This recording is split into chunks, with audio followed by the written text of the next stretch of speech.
तो दिल्ली दंगों का मास्टरमाइंड हुआ है गिरफ्तार। तो ये संयोग नहीं था कि दिल्ली जैसे जल उठी। लगातार आपने देखा है कि हमने अपनी रिपोर्टिंग में भी आपको दिखाया था, पेट्रोल बम, तमाम तरीके के गुलेल बम, छोटे छोटे बम, सुनियोजित तरीके से जगहों को निशाना बनाना, ये बाकायदा प्रयोग था। दिल्ली को दंगों की आग में झोंक दिया गया था, दिल्ली को जला दिया गया था। मास्टरमाइंड गिरफ्तार हुआ है दिल्ली दंगों में। दिल्ली दंगों का मास्टरमाइंड उमर खालिद गिरफ्तार हुआ है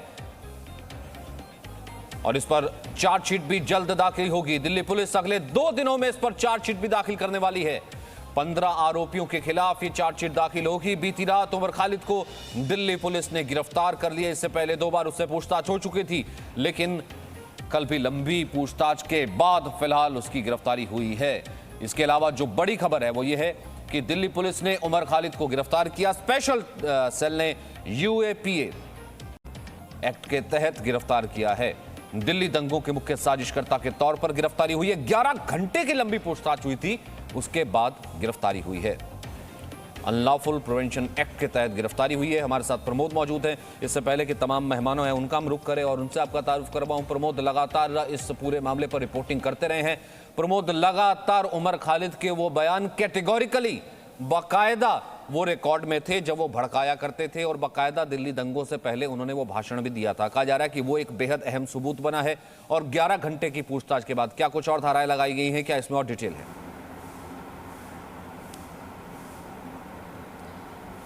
बिल्कुल सचिन, जब उमर खालिद को पूछताछ के लिए बुलाया गया था उससे पहले ही तमाम सबूत जो थे वो स्पेशल सेल के पास थे कि महाराष्ट्र में या बाकी जगहों पे किस तरीके से भड़काऊ भाषण दिए थे और अमेरिकन राष्ट्रपति डोनाल्ड ट्रंप के विजिट के दौरान किस तरीके से हिंसा करनी है ताकि भारत की छवि जो है वो ख़राब हो सके और इस मामले को अंतर्राष्ट्रीय स्तर पर उठाया जा सके।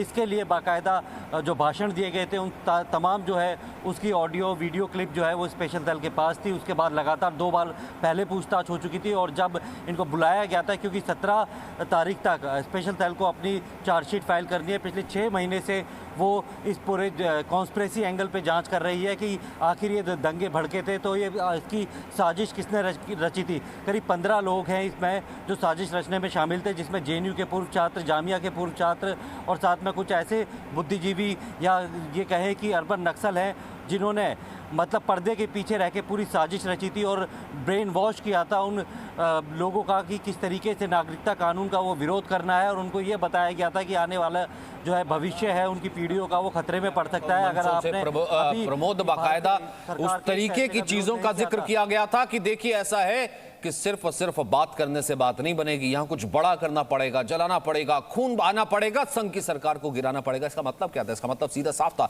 और उसके बाद दिल्ली कैसे दंगों की आग में चलेगी? बड़े सवाल क्या हैं? बड़े सवाल हम ये ले रहे हैं, क्या दिल्ली दंगा संयोग नहीं प्रयोग था जिससे मैंने शुरुआत की थी? क्या सीएए के विरोध के नाम पर दंगों की पूरी साजिश रची गई और टुकड़े टुकड़े गैंग से देश को अब छुटकारा कब मिलेगा? कब तक अभिव्यक्ति की आजादी के नाम पर ये लोग छूटते चले जाएंगे? तरुण चुग हमारे साथ हैं, बीजेपी के नेता। शहजाद पूनावाला है, राजनीतिक विश्लेषक। सुनील चोपड़ा हमारे साथ जुड़ेंगे, राजनीतिक विश्लेषक। और साथ ही साथ असगर खान है जो कि वकील हैं हमारे साथ। सबसे पहले तरुण चुग, मैं आपसे जानना चाहूंगा, आज ये देश सरकार के प्रवक्ता होने के नाते आपसे कहीं ना कहीं एक प्रॉमिस चाहता है कि इन सब एक्टिविटीज पर 0 टॉलरेंस होगा। अगर आप पहुंच रहे हैं तय तक, अगर एजेंसीज पहुंच रही हैं तय तक, तो कम से कम सुनिश्चित ये हो कि भारत तेरे टुकड़े होंगे इंशाअल्लाह इंशाअल्लाह। और दिल्ली में आग लगा दो और आग लग जाती है, फिर ये अभिव्यक्ति की आजादी के नाम पर कुछ छूटने ना पाए। आप बिल्कुल सही कह रहे हैं। देश के अंदर एक वातावरण कुछ समय से पैदा किया गया कि देश तेरे टुकड़े होंगे, ऐसी बातचीत करने वाले व्यक्ति खुलेआम घूमते हैं और कानून की छोटी छोटी बारीकी से उन चीजों का प्रयोग करके वो बचते आ रहे हैं। अब भारत की सरकार ने श्री नरेंद्र मोदी जी के नेतृत्व में जो स्पेशल इसके ऊपर टास्क फोर्स गठित की है, जिसके तहत आज जांच हुई है। जांच के बाद जो लोग सामने आ रहे हैं, जो रहस्य सामने आ रहे हैं, बहुत ज्यादा एक ऐसी साजिश जिसके अंदर अर्बन नक्सल और इस्लामिक जिहादी मिलकर देश को तोड़ने के लिए, देश को खराब करने के लिए, देश के अंदर उकसाने के लिए एक वातावरण तैयार करते हैं और दिल्ली को सीरिया बनाने के लिए एक षड्यंत्र रचते हैं। और जैसे आईएसआईएस का तर्ज के ऊपर महिलाओं को आगे रखकर गलत विस्परिंग कर देश के आम नागरिक को उसके अंदर जहर भरकर देश के खिलाफ खड़ा करने का ये एक साजिश रची गई थी। और इसके पीछे अर्बन नक्सल के सफेद पोश लोग हैं, वो पॉलिटिकल लोग हैं, जो लोग इस देश को टुकड़े टुकड़े करना चाहते हैं। और देखिए, ये वही खालिद हैं जिन्होंने कन्हैया कुमार के साथ जेएनयू में पहले भी नारे लगाए थे, भारत तेरे टुकड़े होंगे इंशाल्लाह इंशाल्लाह।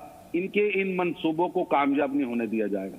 और ये जो अभी आपने प्रश्न उठाया कि ये बचेंगे नहीं, निश्चित रूप से मैं आपके माध्यम से देश की जनता को ये विश्वास दिलाना चाहता हूं कि एक भी ऐसा व्यक्ति जो भारत के खिलाफ साजिश कर रहा है, जो भारत की प्रभुसत्ता, भारत की अखंडता, भारत को टुकड़े टुकड़े करने की बात कर रहा है, वो जेल के पीछे जाएगा और कठोर से कठोर सजा मिलेगी, उसे बख्शा नहीं जाएगा। ये एक कड़ी है। इसके पीछे इसके खालिद के असली जो जिहादी माँ बाप है, नक्सली माँ बाप है, उनका पर्दाफाश भी किया जाएगा। ठीक है, उम्मीद करते हैं सर कि इतनी पॉलिटिकल विल है, उम्मीद करते हैं इतनी राजनीतिक इच्छा शक्ति है कि भले कोई बड़ा नाम भी आए तो कम से कम सरकार अगर पीछे नहीं हटेगी और स्वतंत्र रूप से अगर एजेंसीज हैं वो काम करती रहेंगी। शहजाद, अगर खुला चैलेंज दे करके आग लगाई जाती दिल्ली में, हमने सबने देखा था, आई होप कि तमाम पूछताछ के बाद, पूरी लीगल रेमेडीज देने के बाद जब गिरफ्तारी हुई है, अब कोई आगे तो नहीं आ जाएगा ना? मासूम बच्चे, पूर्व छात्र, विश्लेषक थे, एक्टिविस्ट थे, क्या हो गया? भारत तेरे टुकड़े होंगे। सचिन, ये जानते हो ये क्या है? ये देखो, ये आज सबसे अहम चीज अगर आज पूरे देश में ये चलेगा, इसको कहते हैं विक्टिम कार्ड। आज ये विक्टिम कार्ड बाहर आने वाला है, कल रात से इनफैक्ट आ चुका है। I stand with Umar Khalid के हैशटैग शुरू हो चुके हैं। पूरी मंडली, जो टुकड़े टुकड़े मंडली है, वो आकर कह रही है कि देखिए आपने हमारे साथ ऐसा क्यों कर दिया, क्यों आप हमारे मासूम उमर खालिद को पकड़कर ले जा रहे हो। आपको याद होगा जब ताहिर हुसैन जो दंगों की फैक्ट्री चला रहा था, जिसके प्रमाण प्रत्यक्ष कैमरे पर है, उसको पकड़ा गया तो जावेद अख्तर साहब, अमानुतुल्लाह खान साहब, इन तमाम लोगों ने बोला कि ताहिर को इसलिए पकड़ा क्योंकि वो मुसलमान था। उसकी चार्जशीट में हर एक बात की सच्चाई सामने आई, दिल्ली पुलिस की चार्जशीट में, और कोर्ट ने अभी तक उसको बेल नहीं दी है। फिर फारूक फैसल फारूकी दंगों की स्कूल चला रहा था, वहां पर भी लॉबी आकर बोली ओ हो देखो इस्लामोफोबिया हो गया, ये मोदी सरकार जो है सिर्फ मुसलमानों को पकड़ती है। हालांकि चार्जशीट्स ऐसी निकली कि जितने हिंदुओं पे केस हुए उतने ही मुसलमानों पे दिल्ली दंगों के केस हुए, पर जितने हिंदू विक्टिम्स थे उसके बारे में ये पूरी लॉबी शांत थी। अब मैं आता हूं इस बात पर। देखिए, दरअसल कॉन्स्पिरेसी क्या थी? कॉन्स्पिरेसी दिल्ली दंगों को भड़काने की, डोनाल्ड ट्रंप के विजिट के दौरान पिंजरा तोड़, टुकड़े टुकड़े गैंग, उमर खालिद, कई सारे लोग जिनके भाषण भी आपके कैमरे पे कैद है, उन लोगों ने इसको रचा। विदेश से फंड आया, खालिद सैफी नाम का व्यक्ति जाकिर नायक के भी टच में था। तो ये सारी चीजें सामने आ चुकी है।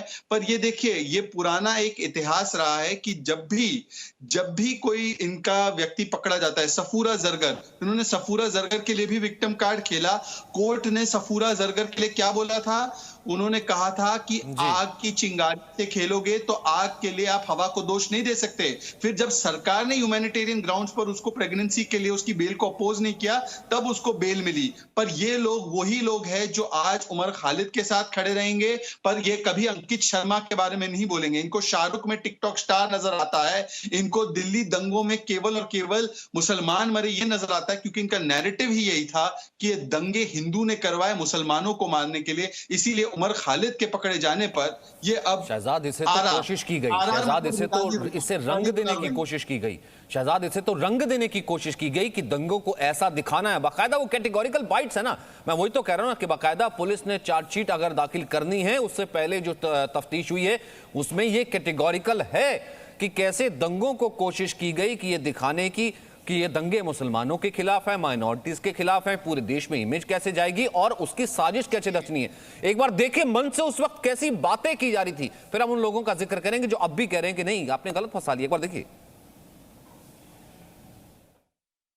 हम वादा करते हैं 24 तारीख को जब डोनाल्ड ट्रंप हिंदुस्तान आएंगे तो हम ये बताएंगे कि हिंदुस्तान के प्रधानमंत्री और हिंदुस्तान की सरकार हिंदुस्तान को बांटने का काम कर रही है, महात्मा गांधी के उसूलों की धज्जियां उड़ा रही है, और ये बताएंगे कि हिंदुस्तान की आवाम हिंदुस्तान के हुक्मरानों के खिलाफ लड़ रही है। अगर हिंदुस्तान के हुक्मरान देश को बांटना चाहते हैं तो हिंदुस्तान की आवाम देश को जोड़ने के लिए तैयार है। हम तमाम लोग सड़कों पर निकल कर आएंगे। आप लोग निकल कर आएंगे? और बाकायदा सुनियोजित तरीके से साजिश की जाती थी। जगह जगह जो है पीएफआई का कनेक्शन सामने आया है, कैसे वहां पर पैसों की ट्रांजैक्शन हुई, और उसके बाद सुनियोजित उसी तरह से ही जब डोनाल्ड ट्रंप आए, दिल्ली में दंगों की एक शुरुआत हो जाती है।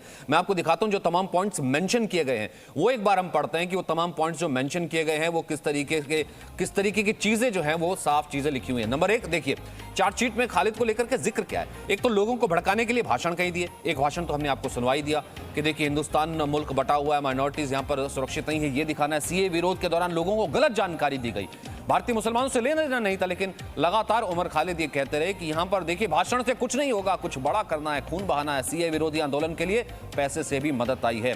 तरुण चुग, मैं दोबारा उसी सवाल पर आता हूं, ये तो भारत है जो अभिव्यक्ति की आजादी के नाम पर एक बहुत बड़ा पॉलिटिकल वर्ग इनको बचाने के लिए और बहुत बड़ा सो कॉल्ड इंटेलेक्चुअल्स बचाने के लिए आगे आ जाते हैं। आई होप इन सब का इलाज अब होगा। सर ये ऐसा नहीं है कि दिल्ली जेएनयू की तरह जो चार्जशीट कहां चली जाएगी पता नहीं लगे। नहीं, ये चार्जशीट कहीं नहीं जाएगी। उसमें भी दिल्ली सरकार ने, अरविंद केजरीवाल ने जिस तरह उस भारत तेरे टुकड़े टुकड़े गैंग के लीडर को बचाने का प्रयास किया था, लेकिन इस बार ये बख्शे नहीं जाएंगे। पूरे देश के सामने तथ्य आए हैं और आप देखिए ये जो एक गैंग है इस देश के अंदर, जो कभी इस्तीफे देने की बात करता है, कभी ये कहकर कि जी बहु सक्षमता चल रही है पूरे देश के अंदर, टॉलरेंस के ऊपर एक पूरा नैरेटिव खड़ा किया जाता है। वही गैंग आज खालिद को बचाने के लिए सोशल मीडिया का प्रयोग कर रहा है। देश के आम नागरिक को उसका चेहरा और चरित्र समझना होगा। ये वही लोग हैं जो कसाब को बचाने के लिए देश की अदालत का रात को दरवाजा खटखटाते हैं। ये वही लोग हैं जो अफजल गुरु को अपना हीरो मानते हैं। ये वही लोग हैं जो देश के टुकड़े टुकड़े करना चाहते हैं, जो देश को आसाम तो है ना, क्योंकि यहाँ तो लीगल तरीके से बाकायदा असगर अली खान साहब, आप तो एक वकील भी हैं पेशे से, बहुत अच्छे तरीके से लीगल आर्गुमेंट भी जानते हैं, आप भी हमारे साथ जुड़ गए हैं। सर ये किसी और देश में हो सकता था, किसी देश के खिलाफ उसी देश को तोड़ने के नारे लगाए जाएं और कोई अभिव्यक्ति की आजादी के नाम पर बच जाए, उसी देश में खड़े होकर के देश की राजधानी को जलाने की अपील कर दी जाए, राजधानी जल जाए, फिर भी आप कहें कि देखिए अभिव्यक्ति की आजादी के नाम पर हो रहा था, गलत फंसाया जा रहा है। अब तो कम से कम नहीं बचाया जाएगा ना कोई ऐसे लोग सामने आएंगे। नहीं, देखिए ये दो अलग अलग चीजें हैं। वो नारेबाजी करना, देश के टुकड़े टुकड़े करना, या राजधानी हो या मुल्क का हर हिस्सा उतना ही प्यारा है हमें जितनी राजधानी प्यारी है। सब एक एक जर्रा हमें इसका प्यारा है, इसकी जमीन और इसका आसमान भी हमें प्यारा है। तो वो कोई भी अगर इसके लिए कोई जर्रे बराबर भी बात गलत कहे तो हमारे दिल को चुभती है, नागवार गुजरती है, लेकिन और उन सबकी हम मुखालिफत करते हैं। लेकिन ये कि अगर वो चीज़ अलग है और ये सीए में इन्होंने अगर कोई प्रोटेस्ट किया है, जो तमाम लोग थे जिनकी अभी बात हो रही थी कि साहब ये सारे लोग अभी भी आपको अगर लगता है सर, अगर इन ये चीज अलग है और आज की तारीख में इनको अभी कल अरेस्ट किया, ये मैटर ऑफ इन्वेस्टिगेशन है। बात का जो अभी तक भी पुलिस का कहना है वो कॉन्स्पिरेसी पे है कि इनकी कॉन्स्पिरेसी जिसमें इंडियन पीनल कोड में टुकड़े टुकड़े करने की इनकी योजना अभी भी अगर लगती है। जी वकील साहब, मेरी आपसे विनती है, आप देश के कानून को जानने वाले हैं, क्या भारत तेरे टुकड़े टुकड़े करना देशद्रोह नहीं है? ये बातचीत कहना देशद्रोह नहीं है? पहले आपने सुनी नहीं, जो पहले मैंने बात की आपने शायद नहीं सुनी। देश के पर उनके भाषणों को आप अगर कह रहे हैं ना, अगर कैसे उनके भाषण आप सुनिए, देश के हर कोने की बात कर रहे हैं। वो कह रहे हैं कि जब डोनाल्ड ट्रंप आए तो भारत की छवि धूमिल होनी चाहिए। ये हमला भारत की छवि पर है, भारत की प्रभुसत्ता पर है, भारत की अखंडता पर है। ठीक है तरुण चुग, मैं एक सेकंड उनसे जवाब ले लेता हूं क्योंकि स्काइप से बड़ी देर बाद हमसे कनेक्ट हुए हैं।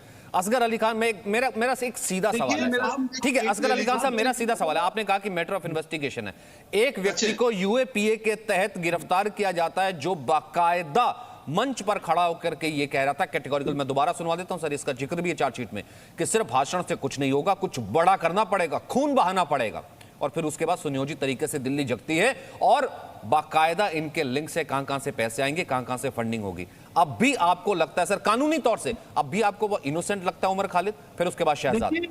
देखिए मैं अभी भी वही कह रहा हूं, ये मैटर ऑफ इन्वेस्टिगेशन, खून बहाना पड़ेगा, ये तो हम भी कहते हैं खून बहाना पड़ेगा, आपको भी कहना चाहिए।